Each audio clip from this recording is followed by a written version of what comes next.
Hello, hello, hello, beautiful people. Happy Thursday, almost Friday. I wanted to just pop in for a moment and talk to you about something so powerful and potent, because if you are up for transforming, growth, changing your lives, and if you're in my community, what is that on my eye? It's very likely that you are, then something that's going to come up, or maybe you haven't thought of, is that even some of your very powerful beliefs, the beliefs that got you where you are, the propelling, amazing beliefs that make you unique and special, those same beliefs may be loaded with other supporting beliefs that are actually holding you back. What the fudge? There we go. I didn't cuss. Yay! I love cussing, but I try not to on my business page, because if I ever want to share it, it's easier to share. A little tip for all you marketers. So I want to share with you a belief for me, an example, so that you get what I'm saying, so that you really take time to consider descending into your subconscious mind, descending into your womb, descending into your heart, descending into the anatomy of a belief, because just like our phones get software updates, our beliefs need updates, especially if they're going to keep up with us and keep up with where we're going. If you want to go where you're going, you're going to have to get this update, or it can slow you down. All right, so I have a powerful belief that I connect and love everywhere that I go, that I am a deeply connected person, that I'm a welcoming person, that I'm a friendly person, that I'm like sunshine that lights up a room.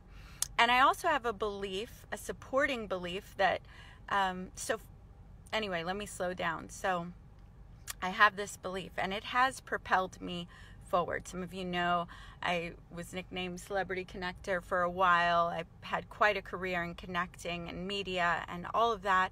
And even the coaching that I do with women now, it's deeply intuitive, divinely connected. And it's because my heart, I stay in my heart, and I balance that with all this strategy and skill set that I had.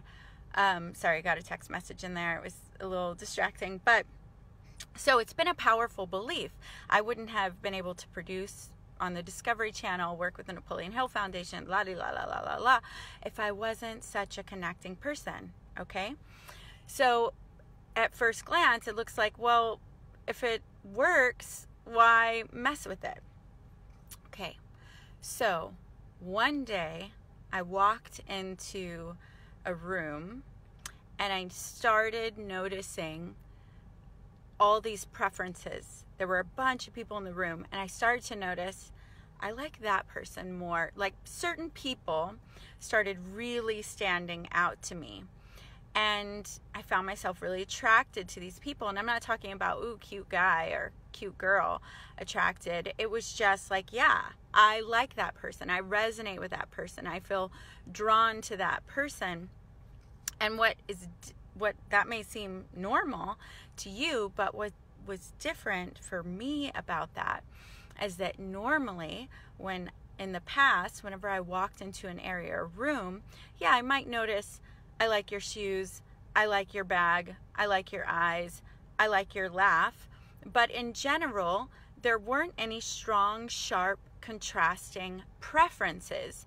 And, you know, it's been great, because normally without preferences like that, I just connect to everyone. I love up whoever's right next to me, which is a beautiful skill. It means I can walk in the grocery store and leave the cashier and anyone standing by me usually feeling better than, I keep getting text messages, than whenever I left the area. Again, something that I've loved about myself, I've really built into my core identity.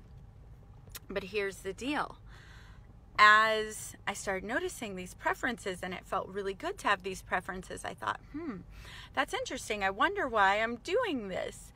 And so that night I went into a deep womb meditation. More about womb meditations later. And if you're female, you should join my Shamanista group, because that's where I'm going to go deeper into the womb stuff. And that's our free Facebook group. So here's what came up in that meditation. First was this idea or that image of people standing out to me, right? Then second was a feeling of pain. First joy, okay, and preference, but then a little bit of pain because I started to feel, I remembered this time when my father sat me down at the table with my mother, and I was very young, and they just said, hey, we're getting a divorce. Who do you want to live with? And it was a hard choice to make, and I remember the pressure of them both looking at me and, you know, just I answered my father. I'd been a daddy's girl, and I remember feeling some pain over hurting my mother's feelings. And then it seemed like shortly after, my mother really wasn't in my life much, and that happened. For about 8 years. And then the next thing that came up was another memory where my sister and I were both living with my father, and my sister had to go live with my mother. And I just have this memory of my father wailing and sobbing and crying in this back room, and it was this overwhelming feeling of like, what is going on with my dad? And again, I was really young, probably 5 or younger, and he was asking for me, and he was just curled up in this fetal position, just so sad. My dad has the biggest heart for his children, and just feeling really, really helpless. And so here's where I'm going with this. What I realized, and let me back up. So any belief that you have, it's kind of like a table, at one of those, or a bar stool. It's the top is the belief, but under it are the legs, and they're usually some strong, powerful, supporting beliefs. And this is important to know because it's the way that you analyze a belief and the way that you reassemble a belief. It's also the way that you can create a new belief if you're trying to implement a belief. So this belief about not making choices, not choosing one person over the other, this belief of being really open and loving to everyone, which is part of my core values. I'm not tossing it out. I'm reassembling, updating this software. Part of what held that up for so long and made it so powerful and emotional is that I had these sad memories propping this belief up that, hey, it is not safe to choose one belief or one person over another person. Do you get that? If you get what I'm saying, and I know you just joined, so you may not get that. You'd have to listen to the replay. But I just had this big aha about, wow, in those moments, choosing one person over another. First of all, parents. I mean, as a young child, this is such a hard choice to make. And it was deeply emotional, and the outcome was deeply painful, right? So part of holding this belief up of like being open and loving and not, loving everyone,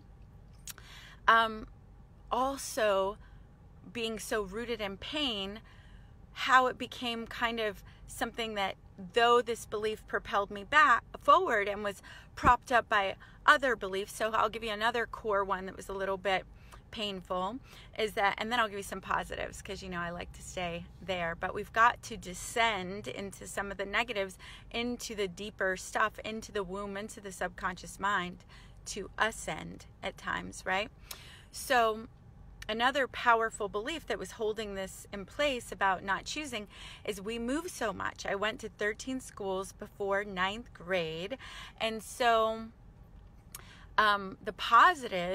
the negative is that we left people all the time. So it was hard to really create long-lasting friendships. The gift of it was that be adaptable, make wherever you are, make it work, make the best of it, become really creative, all those great gifts that are also part of this belief that I need to, light up a room, be loving, be accepting, connect deeply with people wherever I go, make them feel welcome, adapt, not choosing one over the other. Has, in high school, I got most friendly. I was not, and most courteous. I wasn't ever in one clique because of this thing that I'm talking about, which again, an award. I was positively awarded and rewarded for that, even though a part of the base is negative. So it's not bad. It's these beliefs, again, we come up with them out of survival. We come up with them because they're our best ideas at the time about how to cope and how to become in life. And I'm not saying that this was all based on negativity, right? I came in at 2 years old, I was hugging strangers saying, I love you. So it's not like they're just totally off base, or if you discover something negative, it should be this total identity crisis. Like, oh my gosh, then am I who I really think I am? Though some of that can still happen. If you've had that happen, give me some kind of love or signs.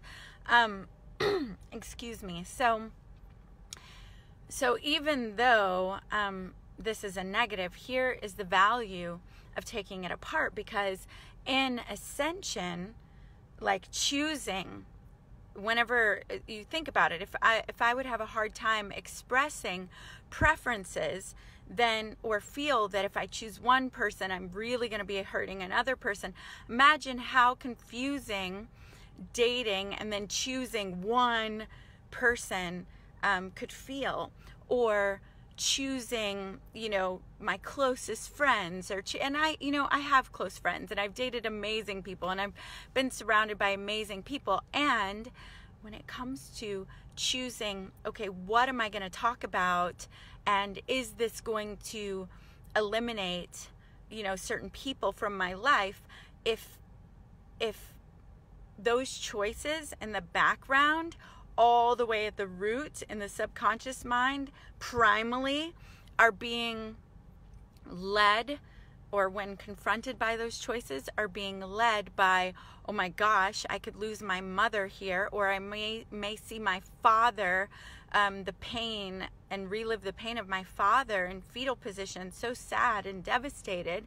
If that's at the way root and playing in the subconscious mind, can you see where that would be paralyzing when it comes to like elevating and actually making a choice about who to spend my time with, about who to work with powerfully? Hello there. Hi, Donna. You're going to have to watch the replay to get the whole thing, but it's super duper powerful. So that aha was so big for me, because then when reassembling the belief set now, I can still keep, hey, I'm a loving person, I'm an open person, I light up the room, I connect wherever I go, I'm adaptable, I'm sociable, I am a super connector.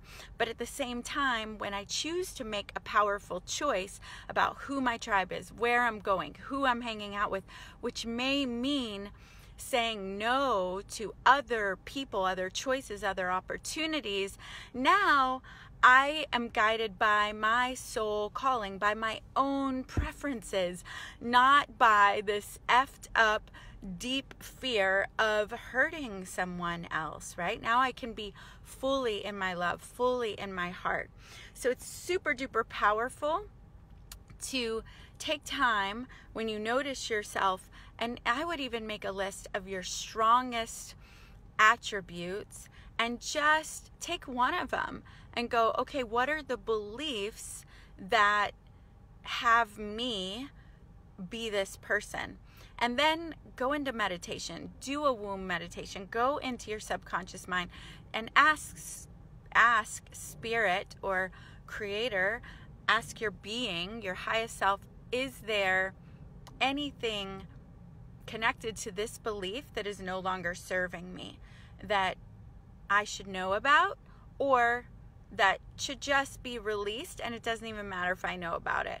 And then you can say a little prayer, you know, open me, show me, and then notice your dreams, notice your inklings, and then be willing and ask Spirit to help you release and transform with grace and ease these ideas. And it helps to physically say, okay, I release that. I see that situation with great love. I honor my experience. I honor where this experience has brought me. And now, kind of like, thank you for sharing. I no longer need this to be a part of my core identity.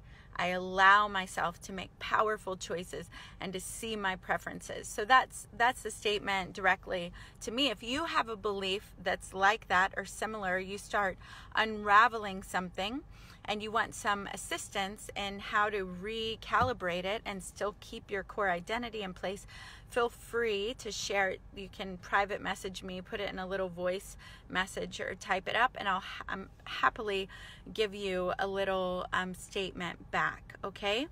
If you think this is valuable, please share it. If you're not in Shamanista Queens and you're female, please request to join that tribe of women. We've got some valuable stuff that happens in there. And enjoy your day. Blessings.